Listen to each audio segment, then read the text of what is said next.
Bueno, continuaremos con el tema de transferencia de calor convectiva. Espero que hayan visto el video anterior. Es un video que se elaboró, que alguien lo subió en la red y que de alguna manera estos videos hablan un poquito de detalle de lo que viene siendo la transferencia de calor convectiva de tipo natural y de tipo forzada. En ingeniería química es muy común que los fluidos sean eh, impulsados a través de algún mecanismo que puede ser una bomba, compresor, soplador, ventilador. Y en este tipo de sistemas pues tendríamos un régimen de tipo forzado. Entonces nos centraremos primero en este tipo de transferencia de calor. Generalmente esta transferencia puede ser a través de placas o dentro de ductos o entre ductos, que es lo que llamamos régimen a través de un ángulo. Tomaremos el caso más sencillo. Y el caso más sencillo es tener una placa ancha, ancha de un ancho W, un largo L, que es esta placa. Esta placa, del otro lado hay un fluido que estaría calentando la placa y esta placa cedería calor al fluido que va por encima. Sobre esta placa hay un fluido que antes de entrar a la placa se encuentra a una velocidad constante y homogénea, infinito. Cuando este flujo entra sobre la placa, se desarrolla algo denominado capa límite. Esta capa límite es demasiado pequeña o de un espesor muy pequeño. Esta capa, conforme va avanzando a lo largo de la placa, se va extendiendo. ¿Qué significa el concepto de capa límite? Bueno, miren, en esta región, ¿sí? En esta línea que se denomina delta, de aquí hacia la placa es como se desarrolla el campo de velocidad. ¿Qué quiere decir? Que fuera de la capa tengo un régimen de velocidad constante igual a U infinito. Quiere decir que a lo largo de esta curva la velocidad es U infinito. Y de aquí hacia la placa la velocidad empieza a disminuir hasta alcanzar un valor de cero porque hay una condición de no deslizamiento sobre la placa. Quiere decir que este perfil que ven aquí lo voy a tener acá, pero un poquito más estirado. Y lo mismo hacia atrás, más encogido. ¿Ok? Quiere decir que fuera de esta curva la velocidad permanece constante. Sigue siendo un infinito en la dirección X. Pero dentro de la que viene siendo la capa límite hidrodinámica se hace todo el desarrollo de velocidad. Conforme yo me mueva a lo largo del eje X, voy a ver que la altura de la capa empieza a crecer. Y la altura la vamos a definir a través de la letra griega delta minúscula. Quiere decir que delta minúscula depende de x. Y conforme x crece, el valor de delta minúscula crece. Y bueno, aquí solamente les vuelvo a reiterar, solamente tengo un campo de velocidad. Pero este campo de velocidad, conforme me muevo hacia adelante, este campo se extiende. Pero hay que entender que siempre sobre la línea la velocidad va a ser la velocidad de bulto, que en este caso hemos denominado U infinito. ¿Ok? Les recuerdo, la placa tiene una longitud L y una anchura W. Bueno, ¿qué pasa sobre la placa? Sobre la placa se desarrolla esta capa límite, pero la placa está sirviendo como un medio de calefacción al fluido que va sobre ella. Entonces, ahora vamos a considerar que el fluido tiene una temperatura, para que se entienda mejor, un fluido frío que tiene una temperatura T infinito. Conforme va sobre la placa, ¿sí? Se desarrolla un perfil de temperatura. La placa vamos a considerar que a lo largo de toda ella está a una temperatura constante Ts. Y conforme me acerco al límite de la capa, que ya no vamos a denominar hidrodinámica sino térmica, alcanza el valor de T infinito. ¿Qué me indica esta nueva curva? Esta curva me dice que todo lo que está fuera de ella está a T infinito, lo que denominamos condiciones de bulto. Y todo lo que está dentro de la curva tiene un desarrollo de temperatura que va desde T infinito hacia Ts. Acá habría otro perfil de este tipo que empezaría con T infinito y se desarrollaría hasta ser Ts. Lo mismo pasaría con la capa que hay en este lugar. Ambas capas son diferentes, ¿sí? No son del mismo tamaño. Generalmente la capa hidrodinámica es más grande que la capa térmica. Es algo que ocurre en la mayoría de los fluidos y algo que vamos a tener que suponer más adelante, ¿no? De todas maneras, los resultados que obtengamos van a estar basados en esta premisa. Bueno, entonces tenemos dos capas, ¿sí? Una capa que le denomino capa límite hidrodinámica, que me indica que todo lo que está fuera de ella se conserva condiciones de bulto, que es velocidad U infinito. Ojo, este es el componente de velocidad Bx. Fuera de la capa de bulto, el componente By vale 0, ¿no? Y ya dentro de ella voy a tener los dos componentes, pero obteniendo este tipo de perfil de velocidad. Y algo similar con la capa límite térmica. ¿Ok? ¿De qué se trata la clase? La clase o la unidad se trata de lo siguiente. Vamos a aplicar todo lo que hemos aprendido a nivel microscópico de los balances de materia, de movimiento o momento y de energía, en este caso calor, para tratar de establecer, ¿sí?, una manera de calcular algo que hemos estado manejando de una manera muy trivial, que es el que denominamos coeficiente de calor convectivo o vulgarmente H.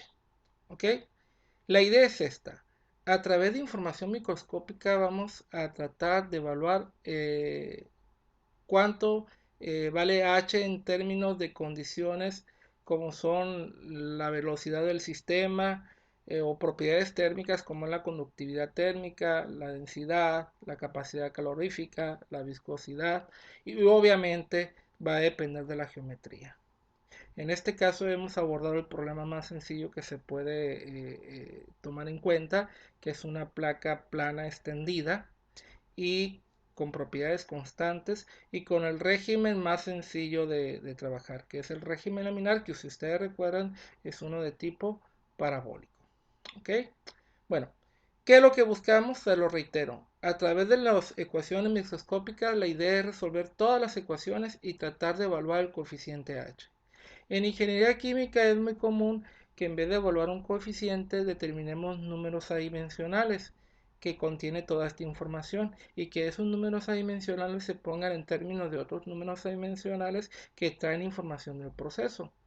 De hecho, la clase, que van a ser varios videos, va a concluir ahí, en donde obtenemos una correlación de tipo algebraica muy sencilla de manejar que me va a permitir calcular H en términos de algunos parámetros como es la geometría, como es el régimen de flujo y como son las propiedades térmicas del sistema. Bueno, empecemos con algo que ya dominamos, ¿sí?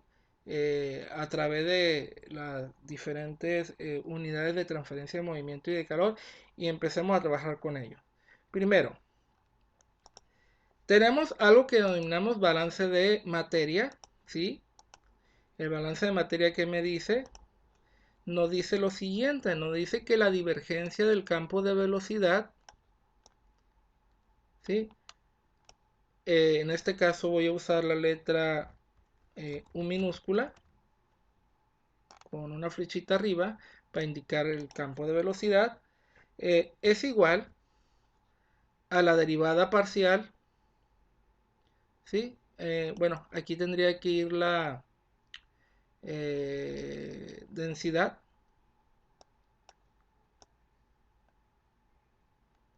sería de esta manera, es igual a la variación de la densidad con respecto al tiempo. ¿Ok? Este es el balance de materia del sistema. Lo pueden revisar en sus apuntes, en los libros de transferencia de movimiento y se concordarán conmigo. Ok. Esa es una versión. Hay otra versión que si ustedes revisan en el libro es que esto está del lado derecho y está en forma de suma. También lo podemos escribir de esa manera. Ahí está. Esta es la versión que van a encontrar en diferentes libros. Esta o la otra, ¿va? Ok. ¿Qué tenemos aquí? Tenemos lo que llamamos balance de materia microscópico o ecuación de continuidad. Bueno, ¿qué más sabemos que ocurre dentro del proceso que estamos analizando? Pues existe lo que denominamos transferencia de movimiento. Observen que cuando el fluido se mueve, va rozando la placa y cuando va sobre la placa va perdiendo energía. Entonces está perdiendo cantidad de movimiento. Y esta cantidad de movimiento, si yo realizo un balance, veré que al final de la placa el fluido tiene menos velocidad. Entonces estoy obligado a escribir ese balance también. Y este balance se parece un poquito a este. Tiene diferentes versiones. Voy a escribir una de las versiones más comunes. eh, que consistiría en lo siguiente. Sería algo muy parecido. Tendré que poner ahora el vector velocidad aquí. Esto ya iría entre paréntesis porque ahora estamos balanceando cantidad de movimiento. Y aquí se construiría el producto diádico, ¿no? ¿Y qué más tendríamos? Bueno, tendríamos menos el gradiente de la presión.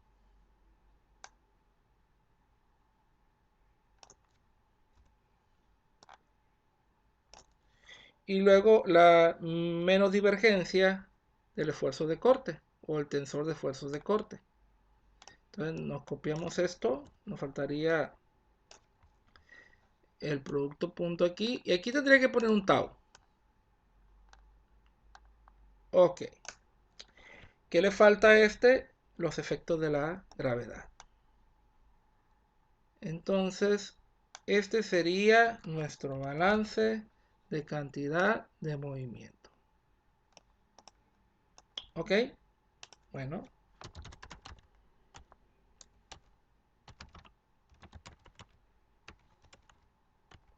¿Qué más existe en este sistema? Pues hay transferencia de energía en este caso. Y si hay transferencia de energía, yo tendría que considerar dichos efectos. Nosotros ya tenemos una versión para la transferencia de calor en un fluido en movimiento. Eh, Puedo escribir una versión ampliada sobre lo mismo.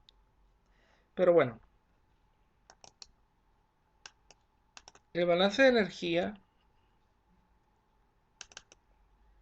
debería de ser de la siguiente manera. No voy a escribir balance genérico, lo voy a escribir tal como lo deducimos en su momento. Espero no equivocarme, pero era densidad por capacidad calorífica de la variación de la temperatura. Aquí vi un gran paréntesis porque teníamos el término dinámico. Y bueno, aquí teníamos lo que venía siendo el gradiente de temperatura. Y afuera un producto punto con el campo de velocidad.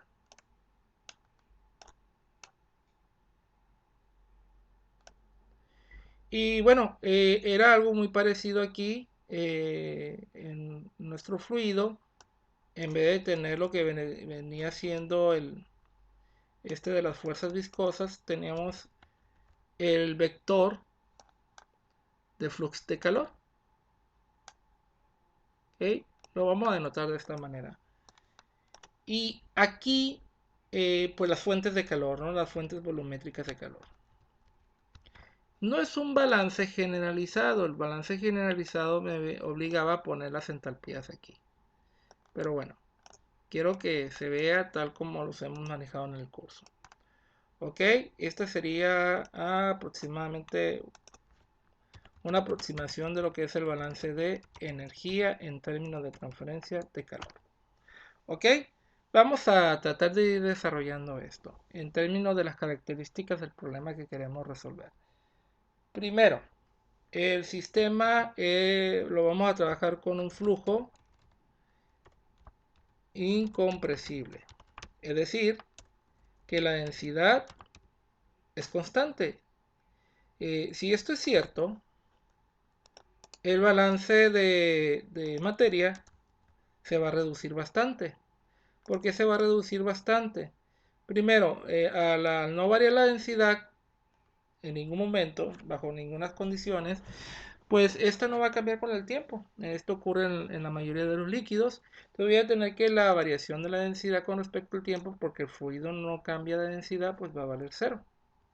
Lo otro que voy a tener es que esta densidad, al ser constante, puede salir del factor divergencia, o del operador de divergencia, mejor dicho. Y esto significa que esta densidad puede pasar dividiendo hacia acá. Bueno, nuestro balance de materia se reduce simplemente a la divergencia de la velocidad. ¿Ok? Bastante desarrollo. Otra cosa que quisiéramos que abordáramos, vean que este fluido, ¿sí? Se puede considerar que es un fluido que es como una especie de campo de flujo abierto sobre la placa. Es muy probable, de hecho es muy común, que las variaciones de presión al estar el sistema abierto, como lo estoy mostrando aquí, no sean significativas. ¿Qué quiere decir? Que las variaciones de presión, aunque van a existir, son demasiado pequeñas. En este sentido, sin ningún problema, yo del balance de cantidad de movimiento yo podría eliminar lo que viene siendo el gradiente de presión, porque la presión al estar en un sistema abierto no varía tanto con respecto al resto de los términos. Otra cosa importante, este flujo es inducido por un dispositivo. Quiere decir que hay una energía cinética que es lo que lo hace moverse.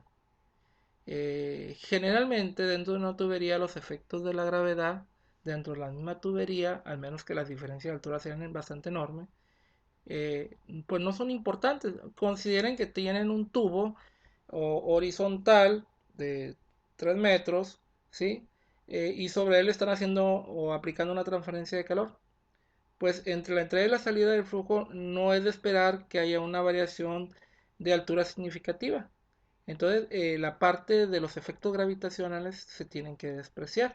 Quiere decir que no hay necesidad de escribir ese término. Ojo, porque en este caso estoy trabajando con convección forzada. Si la convección fuera de tipo natural, no existe un mecanismo que lo impulse. Y sabemos que en el caso de la convección natural, los cambios de temperatura inducen variaciones de densidad y esto hace, por los principios de Arquímedes, que los fluidos ocupen diferentes posiciones dentro de una columna de fluido. Y esto obliga a que el fluido, por esa diferencia de densidades, tenga movimiento. Quiere decir que en estos casos, cuando hablamos de convección natural, es de esperar que el fluido sea inducido por la diferencia de densidades. Y la gravedad va a tener un aporte muy importante dentro de este proceso. En el caso de convección forzada, no representa un valor importante y al igual que los gradientes de presión, este puede ser eliminado. ¿Ok? ¿Qué otra cosa podemos tener aquí? Aquí es importante aclarar de que la densidad es constante y si la densidad es constante la puedo sacar sin ningún inconveniente en en los dos factores, estos dos que están aquí. Y bueno, ya no hay necesidad de escribir esto entre paréntesis. Lo tendré aquí. Eso también sería. Ok, esto es el significado, ¿sí? De considerar estos aspectos. Bueno, aquí, ¿qué va a pasar con la divergencia de este producto diádico? Eh, Cuando se desarrolla esta divergencia, lo que tendremos serían dos términos, ¿sí? Y de antemano les digo que esto se puede transformar en lo siguiente. Vamos a tener estos dos términos. Vamos a tener primero la divergencia que multiplica el campo de velocidad, es uno de los dos después de hacer el desarrollo matemático. Y el otro que va a aparecer va a ser este. Va a ser la velocidad que multiplica al gradiente de velocidad. Se me van a generar estos dos términos. Pero fíjense que nosotros sabemos que para un fluido incompresible la divergencia de la velocidad vale cero. Si esto es cierto, significa que este término carece de vale cero, porque el fluido es de tipo incompresible. Y ahora sí, se parece mucho a la ecuación de Navier-Stokes, todavía en una forma más generalizada que lo que podemos encontrar en nuestros libros, ¿no? Ahorita la voy a extender un poquito en términos de los componentes, pero hasta este momento la dejo ahí. Bueno, vamos con el balance de energía del problema que estamos resolviendo. Bueno, el balance de energía que va a ocurrir Vamos a precisar algo aquí. Bueno, si se dan cuenta, dentro de la capa límite térmica no existe generación de calor, simplemente se desarrolla y es la región donde hay la variación de temperatura. Entonces, como no hay generación de calor, yo estoy obligado a eliminar el término que indica su existencia. Entonces, sin ningún problema, ¿sí? Yo podría dejar este coeficiente y eliminarlo. Ahí está. Eh, Hasta aquí pues vamos bien, ¿no? Hemos disminuido bastante nuestro problema. Generalmente la mayoría de los procesos de este tipo rápidamente alcanzan su estado estacionario, tanto en la transferencia de movimiento como en la de calor. De hecho, lo hace más rápidamente en la transferencia de movimiento. Y alcanzar el estado estacionario indica que carece de poca importancia averiguar las variaciones con respecto al tiempo. Entonces, si nosotros consideramos que nuestro problema está en estado estacionario, entonces no hay necesidad de tener estas derivadas parciales y las podemos eliminar sin ningún inconveniente. Y ya nuestro problema se reduce bastante más todavía. ¿Ok? Estaríamos trabajando un problema en estado estacionario. Ahí está.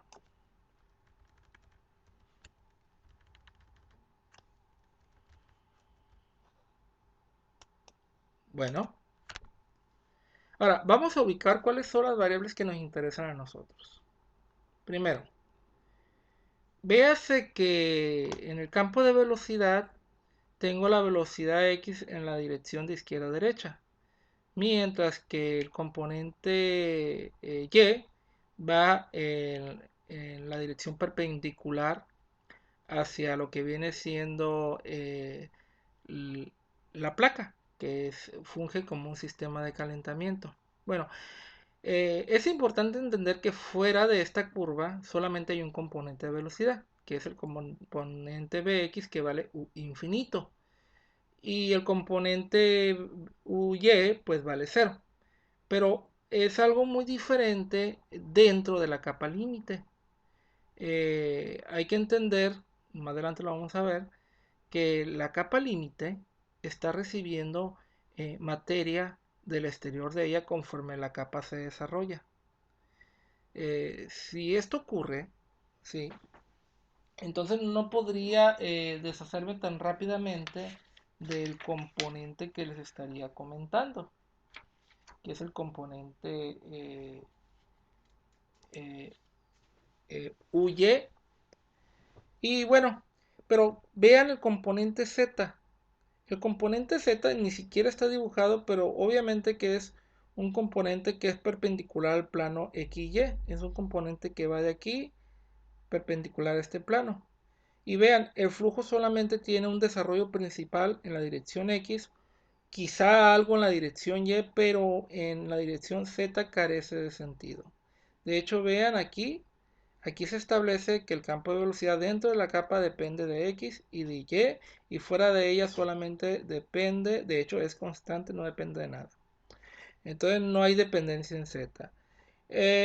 Y lo mismo va a pasar con la temperatura.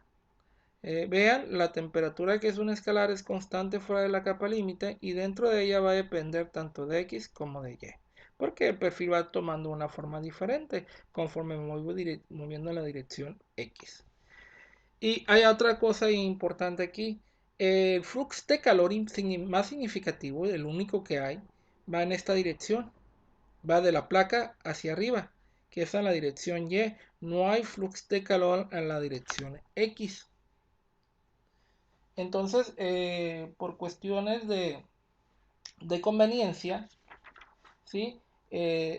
Sería eh, importante aclarar que el flux de calor en la dirección Y es más importante que el que pudiera existir en la dirección X. ¿Cuál es la razón? Es cómo varía la temperatura. La variación más importante de temperatura se da en esta dirección. Alguien me dirá, profe, ¿y hay flux de calor en la dirección X? Sí lo hay, pero yo cuando comparo los dos fluxos de calor, ¿qué va a ocurrir? Me voy a dar cuenta que el flux en la dirección Y es más significativo que en la X. Entonces, quedarme con los dos sería un problema muy interesante, ¿sí? Sería algo muy interesante, pero haría que la solución a obtener sería bastante complicada de conseguir. Entonces, por conveniencia, vamos a suponer que el flux de calor en la dirección Y es más importante que en la dirección X. Y otra cosa, veamos los esfuerzos de corte. Los esfuerzos de corte son bien importantes también aquí.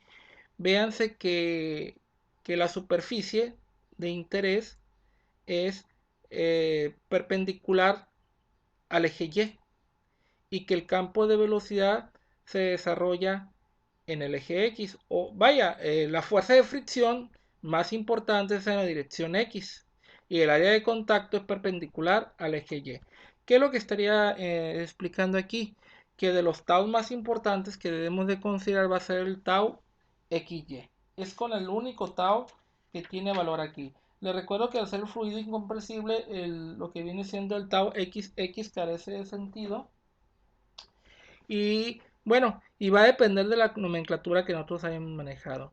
Generalmente su índice más importante de lo que viene siendo eh, la superficie de transferencia de movimiento es el primero que va en tau y luego la dirección del campo de velocidad. Entonces, siendo así estrictamente, estaríamos hablando del tau y x. Aquí me gustaría aclarar que hay un tau xy. Recuerden que los tau son simétricos. Entonces, la traspuesta de un tau es igual al tau mismo. ¿Sí? Esto lo vi en una transferencia de movimiento. No nos debe de preocupar eso. Pero los otros taus, por ejemplo, el tau YY, el tau XX y el tau CZ, pues no, carecen de sentido porque el fluido es incompresible. Entonces solamente me voy a quedar con un tau. Otra cosa que quiero que vean importante aquí. Los esfuerzos de corte, ¿sí? Varían, ¿sí? A lo largo de Y. Los efectos que pudieran tener en X son de manera muy poco significativa. Entonces solamente nos vamos a quedar con uno de los taus, con el tau más importante, que viene siendo el tau YX. ¿Sí? ¿Por qué? Porque le estamos dando más importancia a este campo de velocidad, donde está de alguna manera predominando la componente de velocidad X más que la Y. Ojo, no digo que la velocidad Y no exista, pero es más significativa la velocidad en la dirección X que en la Y. Por eso los otros tau no los vamos a considerar. Bueno, del punto de vista de todo lo que hemos dicho, entonces nuestra ecuación la podemos describir de esta manera. Ya nos vamos a olvidar de la divergencia, vamos a aplicar su definición y nos vamos a encontrar que esta es la derivada parcial de Ux con respecto a x más la derivada parcial de y. Estoy metiendo el significado de la divergencia. ¿Por qué no escribo uz? Porque uz hemos considerado que no hay flujo en ese sentido. No hay flujo a lo largo de la anchura de la placa, sino que el flujo se desarrolla a lo largo de la placa. Entonces no tiene necesidad de escribir uz. Ok. Respecto a este otro, de la parte esta que les comento, pues esto me va a desarrollar tres ecuaciones diferentes. Entonces a mí nada me interesa lo que viene siendo el componente de la fuerza en X. Y si estaríamos hablando del componente de la fuerza, del componente X, este gradiente solamente aplicaría en dicho componente. Para que se entienda, hay que ir al libro de fenómenos de transporte, revisar esta ecuación que les estoy comentando, pero solamente la componente X. Si es así, esta ecuación, este componente, porque este es un vector, me voy a quedar con esta parte nada más. Me voy a quedar con el componente X de la derivada de Ux, porque en esa dirección estoy calculándolo, y aquí la derivada parcial de X. Ok, vayan al libro de fenómeno de transporte, revisen la componente X y se van a dar cuenta que así aparece el primer término. ¿Cuál es el siguiente término? En el componente X, obviamente, porque es el más significativo. De hecho, recuerden que la fricción es una fuerza en la dirección X, es una fuerza Fx. Y por lo tanto, aquí va a variar esto.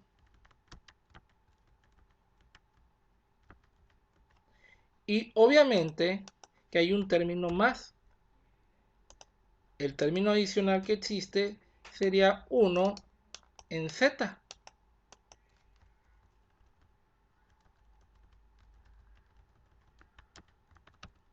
Pero no hay valor de uz vale 0. Y por lo tanto este término, si uz vale 0, todo este término vale 0. Entonces solamente me voy a quedar con esos dos valores. Otra cosa importante que me gustaría aclarar es de la divergencia. En la divergencia yo en realidad debería de tener varias derivadas parciales. Debería de tener lo que viene siendo el tau XX, el tau YX y el tau ZX. Lo voy a escribir para que ustedes lo puedan comparar dentro de las tablas de ecuaciones generales del movimiento, ¿sí? Para que vean que ese término equivale a todo eso que les comento. Va a ser algo muy parecido a esto que acabamos de obtener. Primero, pues vamos a tener, bueno, estas velocidades aquí no existen porque estos son taus.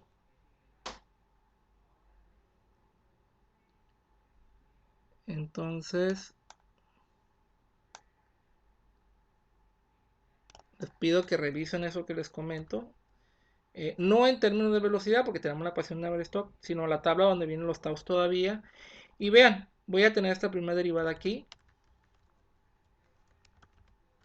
Y luego voy a tener otra en términos de y. Aquí va a estar y. Y va a haber una más que va a ser en términos de z. ¿Ok? Ojo, acabo de escribir el componente x de la divergencia del tensor tau. ¿Sí? Esto que ven aquí equivale al componente x de la divergencia del tensor tau. Ahora, de esto, por toda la experiencia que ustedes ya lograron del curso anterior de transferencia de movimiento, sabemos que para un fluido incompresible ese tau x carece de sentido, ¿sí? Y generalmente vale 0. Y ya me quedan estos dos taus más. Y fíjense qué significa el tau z. Tau z me estaría hablando de lo que viene siendo la transferencia de velocidad en la dirección x, pero perpendicular al plano z. En este caso no tiene razón de ser. Y otra cosa, el fluido es uniforme a lo largo de z, que es la profundidad de la placa, no varía a lo largo de z. Entonces es de esperar que este término no tenga ninguna contribución. Y solamente me quedo con este tau. ¿Sí? De los tres taus del componente x. ¿Cuántas derivadas parciales de taus hay? En la ecuación original hay 9 componentes. 3 para cada dirección. 3 para la dirección x, 3 para la dirección y y 3 para la dirección z. Acuérdense que es una gran matriz. Bueno, ya lo hemos reducido bastante. Pues lo mismo va a pasar aquí. Lo mismo va a pasar aquí. Vamos a tener la misma situación. Voy a cambiar esto por las derivadas respectivas. Voy a usar este resultado anterior para hacer las sustituciones correspondientes. De la ecuación de transferencia de calor, lo bueno es que esta ecuación de transferencia de calor, pues es que es un escalar. Eso facilita mucho su estructura matemática. Y lo único que tengo que cambiar aquí es la temperatura. Esto lo pueden ver como un ejercicio de análisis vectorial. Fíjense que he escrito este operador, ¿sí? Básicamente lo que me he encargado es de describir esta partecita ya en una forma extendida. Ojo, no he puesto el componente z porque el término debería de ser uz derivada parcial de t respecto a z. Dos cosas, no hay componente uz y lo otro, que la temperatura a lo largo del eje z es constante. Y bueno, esa es la parte que hemos denominado convectiva, ¿no? De los últimos temas que vimos en clases. ¿Y qué va a pasar con el lado derecho? El lado derecho vamos a tener algo muy similar. Para ventaja nuestra, aquí sí podemos poner todos los términos porque Q no es tensor, es vector. Y va a tener una estructura matemática muy parecida a la que obtuvimos hace rato. Lo voy a escribir, voy a usar paréntesis, voy a usar esto. Entonces, si yo sustituyo la divergencia de este vector, me va a quedar algo así. Me va a quedar que va a haber un flux de calor en la dirección X, Y y Z. Ahí está. No le voy a poner el punto, hay que entender que es un flux de calor. Bueno, esta es la derivada de Y, pues el flujo en flux en Y, porque la divergencia, va a haber uno en X y va a haber uno en Z. Ya casi termino, ahí están. Ahí están los tres fluxos de calor. Bueno, sabemos que la temperatura no cambia a lo largo de Z, quiere decir que no hay flux en la dirección Z. Así que este, por ser uniforme en Z, este se va. Y tengo dos fluxes. Debido a que la variación de temperatura es más pronunciada en la dirección Y que en la dirección X, yo voy a considerar que este flux o este gradiente de flux del componente de flux es mucho más grande que este. Ojo, no estoy diciendo que este valga cero como lo hice con Z, solamente digo que la conducción de calor en la dirección Y es más importante que en la dirección X. Y si este es mucho más importante que la otra, con que considere esta parte, ¿sí? Estaría prácticamente contabilizando todo el término. Entonces, aquí yo estaría diciendo que este comparado a este es muy pequeño. Y aquí lo voy a escribir para dejarlo como nota final.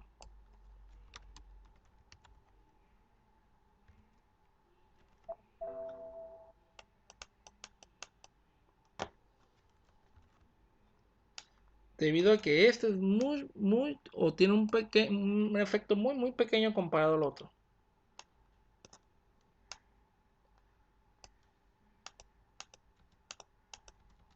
Ahí está, esa es la razón. Debido a que este es muy chiquito comparado a este, entonces no hay necesidad de contabilizarlo y solamente me voy a quedar con uno. Bueno, hemos reducido bastante nuestro problema matemático. Fíjense que ya las ecuaciones son más pequeñas.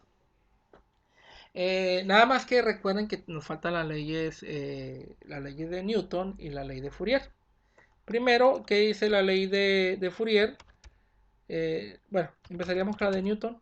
La ley de Newton dice que este esfuerzo de corte, bueno, lo voy a copiar completo porque voy a ocupar la derivada. Dice que el tau X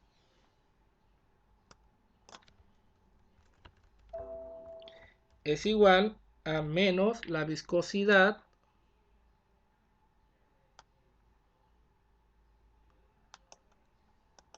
por la variación de la velocidad en X con respecto a Y. ¿Sí? ¿Sí? Les recuerdo que la velocidad UX es la que va horizontal y esa tiene una gran variación a lo largo del eje Y cerca de la superficie porque es de donde se desarrolla o tenemos trabajando el concepto de capa límite hidrodinámica. ¿Ok? Ahí está. Esa es la ley de Newton. Vean, la estamos aplicando para este problema en particular. Vean que UX, que es la velocidad que va así, cambia mucho o varía mucho a lo largo de Y. Si yo pusiera otro perfil de velocidad me daría cuenta que, sin embargo, UX con respecto a la otra no cambia tanto. Bueno, ¿qué otra ley me falta? Me falta la ley de Fourier, pero aplicada a la ecuación de transferencia de calor que les había platicado. Y bueno, vamos a tomar esta. Y este es un escalar, es muy fácil de trabajar, no le pongo el punto, es el flux de calor en la dirección Y. Aquí la propiedad más importante es la conductividad térmica. Y aquí estaríamos hablando de la variación de la temperatura con respecto a Y. Ahí está. ¿Qué va a pasar cuando ya sustituya yo todas estas ecuaciones dentro de mi sistema? Bueno, pues mi sistema se va a reformular. Voy a copiarme todo, voy a borrar lo que ya no ocupo. ¿Sí? Aquí ya quedó claro que me quedo con esta nada más.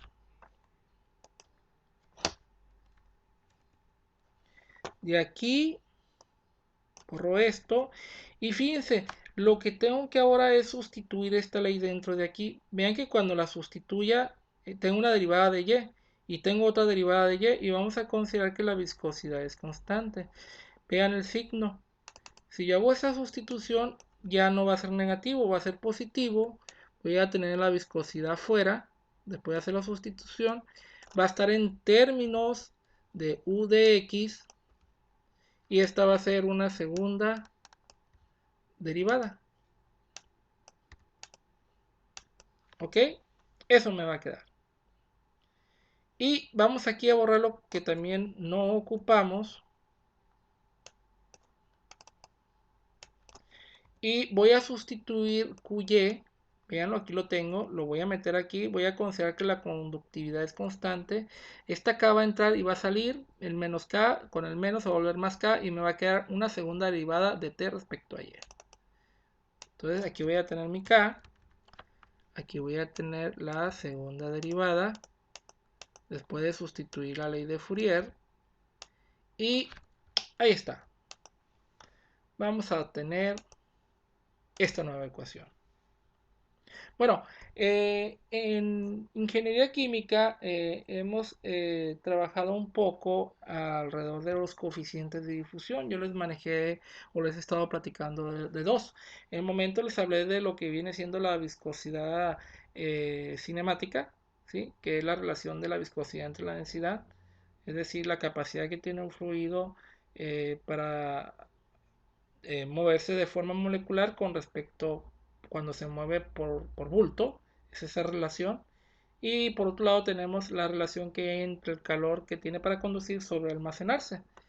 Y vean, en este punto yo puedo pasar la densidad dividiendo aquí.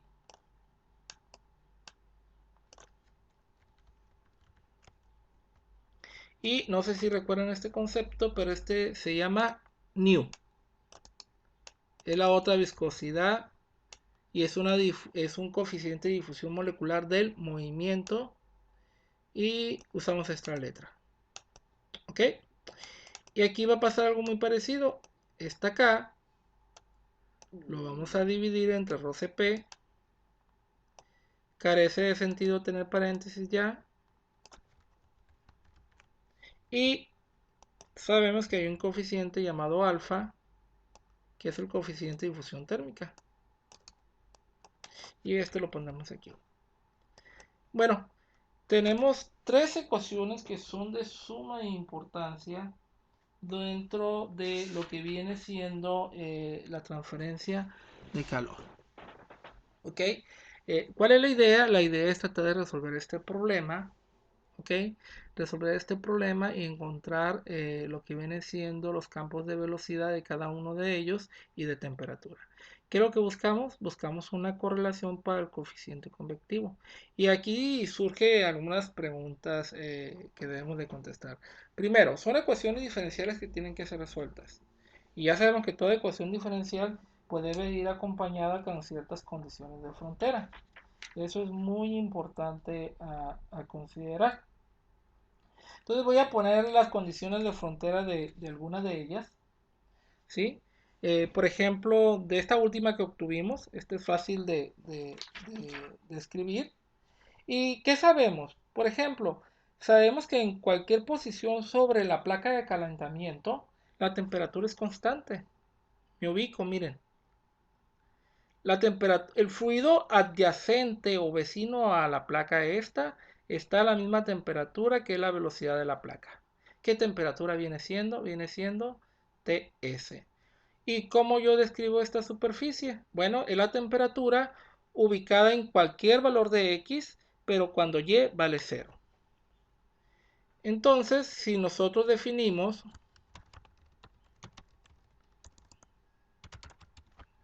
que t es una función de x y de y, pues tengo una primera condición de frontera que dice lo siguiente. La primera condición de frontera es que sobre la superficie, o sea, para cualquier x, ¿sí? Vamos poniéndole valores a la x para no perdernos. Desde su inicio hasta donde termina la placa, que estoy creyendo que la placa tiene calentamiento a lo largo de toda ella, porque puede ocurrir que tenga una placa y que una sección de ella solamente esté calentando. Pero aquí vamos a considerar que a lo largo de toda la placa, donde se desarrolla el flujo, también se está proveyendo de calefacción. Entonces vamos a considerar esto. Bueno, en esta región vamos a decir que yo conozco la temperatura y que la temperatura efectivamente es un valor que yo conozco, que es la temperatura de la superficie de la placa. Ese es un valor importante aquí. Bueno, ¿qué otra información yo conozco? Fíjense que muy lejos de la placa, pero en cualquier lugar, ¿sí? La temperatura es la temperatura de bulto, es decir, la temperatura inicial con la que el fluido entra al sistema. Entonces, fíjense, un lugar en cualquier valor de x pero lejos de la placa. ¿Cómo se interpretaría esto? Puede ser en cualquiera de estos valores de x pero lejos de la placa, andaría por acá. Cualquier punto de acá, es decir, fuera de la curva. Si estoy fuera de la curva de la capa límite, ¿qué estaríamos diciendo? Estaríamos diciendo que la temperatura es la temperatura de bulto, ¿sí? Es decir, como los problemas anteriores de la aproximación del Lebesgue, estamos diciendo que fuera de la capa límite no hay variación de temperatura, sigue siendo la variación, sigue siendo, perdón, la temperatura de entrada. Entonces, si estuviera por acá, estaría comentando que mi temperatura fuera la temperatura de entrada, que es T infinito. ¿Esto cómo se escribiría? Bueno, yo diría que Y muy lejos de la placa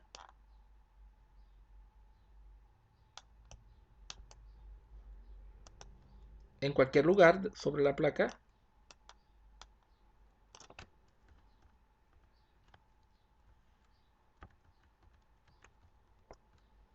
es T infinito, es decir, la temperatura del fluido cuando entró. Sí, en este caso, como es un proceso de calentamiento, sería la temperatura fría. Esa sería otra. Otro dato que podemos tener a la mano como condición de frontera, ¿sí? Es el siguiente. Es este. Fíjense, en cualquier valor de Y, pero justo en donde entra el fluido a la placa, cualquier valor que esté aquí, vean que todavía no ha recibido ninguna transferencia de calor. Entonces, en X0, para cualquier valor de Y, el fluido no ha sido calentado, pues no ha recorrido nada de la placa. Quiere decir que la temperatura aquí también viene siendo la temperatura T infinito. Entonces, estaríamos diciendo, ahora aquí lo pondría al revés, cuando X vale 0, justo a la entrada, en cualquier valor de X, ¿sí? Eh, menor al infinito, la temperatura es justamente la temperatura de la entrada. Eh, Otra información que podemos escribir es para lo que viene siendo los campos de velocidad. Fíjense que en el libro de Manrique, UX la define como U, mientras que UY la define como V. Me gustaría que al momento de, si quisieran comparar las notas que le estoy yo generando a través de este video con el libro, no perdieran de vista eso. Es más, se los voy a anotar aquí. Recordar que, ¿sí? Si revisan Manrique, para mí mi UX equivale a la U del Manrique. Y mi UY E Manrique le llaman V. ¿Sí? Entonces, cuando ustedes hagan la comparación con el libro, van a encontrar ese tipo de información. Bueno, ¿qué condiciones de frontera vamos a ver con respecto al campo de velocidad? Primero, hay que entender también que el campo de velocidad tiene dos componentes. Tiene Ux, que obviamente va a depender de X y de Y. Pero aparte de tener Ux, también tenemos el componente Uy, menos importante, pero existe. Ahí están. Ahí tenemos los dos componentes. Y ambos componentes dependen de la posición X y Y. Primero, ¿qué pasa cuando yo estoy sobre la superficie de la placa? Hablando del campo de velocidad. Cuando estoy aquí. ¿Qué pasa con la velocidad en esta dirección? Pues hay una condición llamada condición de no deslizamiento que dice que todos los elementos de fluido adyacentes a un sólido no se mueven. Quiere decir que Ux sobre la placa vale 0. Y hay otra condición también muy interesante que se llama condición de no penetración, que dice que un fluido no puede atravesar una pared sólida impermeable. Quiere decir que no hay velocidad Uy sobre la placa. Fíjense, hemos establecido por no deslizamiento y por no penetración que tanto Ux como Uy sobre la placa vale 0. ¿Qué región me define la placa? Pues la placa me la define cuando X empieza en 0 y termina en L, y específicamente cuando Y vale 0. Ya las tenemos por aquí anotadas. Son estas, miren. Estas son la región de la placa. O sobre la placa. ¿Qué dijimos que ocurre aquí? Pasa lo siguiente. Sabemos que U de X vale 0. Condición de no deslizamiento.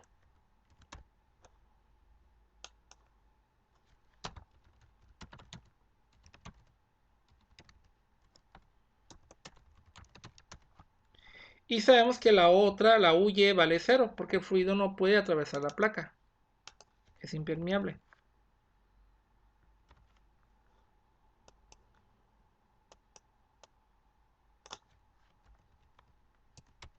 Bueno, esas son dos condiciones que evidentemente, simplemente con ver el problema, las estamos viendo. Y luego tenemos lo mismo que teníamos para la temperatura. Sabemos que justo a la entrada del fluido, el perfil no ha sido perturbado. Quiere decir que en cuanto entro en cualquier lugar, yo puedo conocer el valor de la velocidad justo a la entrada. Este perfil de velocidad es exactamente este. ¿Pero para qué componente? Para el componente X. Es decir, el componente X respecto a este perfil vale U infinito. Y el componente Y, vean que el componente Y vale 0 en cualquier región. Sin embargo, ese no lo escribiría. Me centraría nada más en que el Ux justo a la entrada vale 0. Y la entrada es esta. Esta es la región de la entrada. Aquí entra. Bueno, aquí hay un detallito.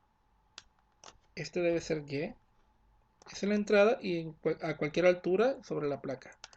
Y ese también. Ok, le reitero. X0 es justo la entrada y Y es la altura sobre la placa. Esa es la región de entrada sobre la placa. Ahí vale T infinito. Y aquí sabemos que U de X pues es U infinito. Es la U que está entrando al sistema. ¿Qué otra información también tenemos aquí a la mano? Bueno, en cualquier lugar de la placa, pero muy retirado de la placa, que es esta, el único componente de velocidad que sobrevive es el componente X, y va a pasar exactamente lo que escribí arriba. Fíjense lo que estoy diciendo. En cualquier valor sobre X de 0 a L sobre la placa, pero lejos de ella, o sea, diciendo que Y es infinito, el Ux va a ser igual a U infinito. Y fíjense que aquí estaría diciendo que Uy vale 0 y Uy vale 0 también. ¿Sí? Serían esas condiciones. Miren, de forma inmediata, De forma inmediata son condiciones que podemos observar y que van a ser válidas dentro de nuestro problema. Ciertamente, en algún momento nos vamos a establecer cerca de lo que viene siendo la capa límite y vamos a tener que construir otro tipo de condiciones de frontera. Pero así las que se ven de forma inmediata son esas. De hecho, me gustaría aclarar, por ejemplo, esta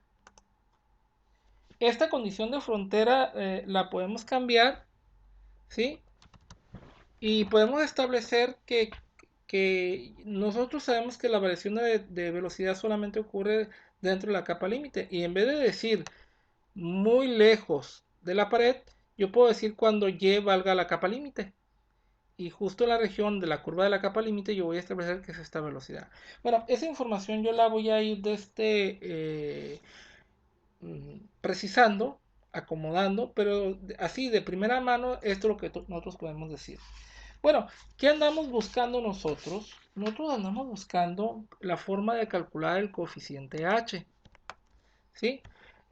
¿Cómo podemos establecer el coeficiente h? Les recuerdo que el coeficiente h tiene que ver algo más con la parte, eh, un coeficiente local que tiene información de los perfiles de velocidad, los perfiles de temperatura, originada por el régimen de flujo, las propiedades termofísicas. Se dan cuenta que tiene un montón de información a la mano, pero debemos de tener una forma de calcularlo.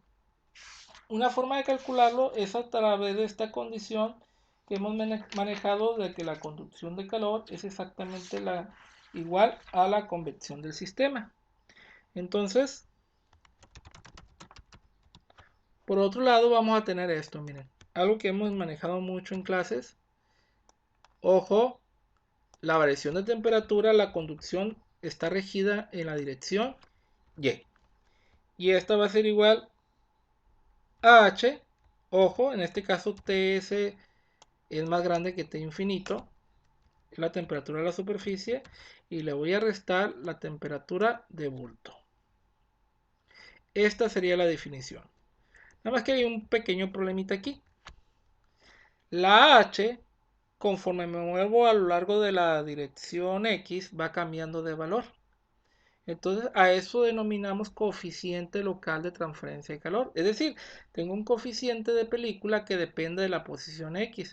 Entonces, para no confundirnos con un coeficiente global como lo manejamos antes en los problemas, le voy a poner aquí un pequeño coeficiente X, dando a entender que h de x no es un valor constante, es un valor que puede depender de la posición X. En algún momento nosotros vamos a querer saber cuánto vale el coeficiente de la placa. Bueno, ahí vamos a tener que hacer una integral de todas las h para que nos dé una h representativa. Y a esta h, para indicar que el h global, le vamos a poner HL o simplemente H. Ahora, ¿cómo voy a calcular el coeficiente local de transferencia de calor convectivo en este problema? Simple. Simplemente voy a despejar mi problema. Voy a agarrar esto, lo voy a dividir entre la fuerza impulsora que da la transferencia de calor y así voy a tener H de X. ¿Cómo voy a conseguir esto? Bueno, primero, fíjense, ocupo resolver el sistema de arriba para poder obtener mi temperatura en términos de X y de Y. Y voy a tener que derivarla con respecto a Y. Pero faltó algo bien importante aquí en la definición. Y es que este es el flujo de calor no en cualquier lado. Está muy claramente definido en un cierto lugar. Y es cuando Y vale 0. Es decir, en la superficie de la placa. Entonces, yo después de derivar t con respecto a y, ya que tenga ese perfil de velocidad, todavía estoy obligado a evaluarlo en y igual a 0. Quiere decir que yo debo de encontrar el campo de velocidad t en términos de x y así voy a obtener una forma de obtener el coeficiente hx, que obviamente va a depender de x. ¿Qué ocupamos? Algo muy fácil, ¿verdad? Ocupamos encontrar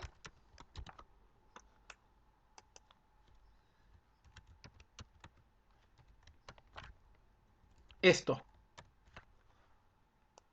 El campo escalar de temperatura en términos de X y Y.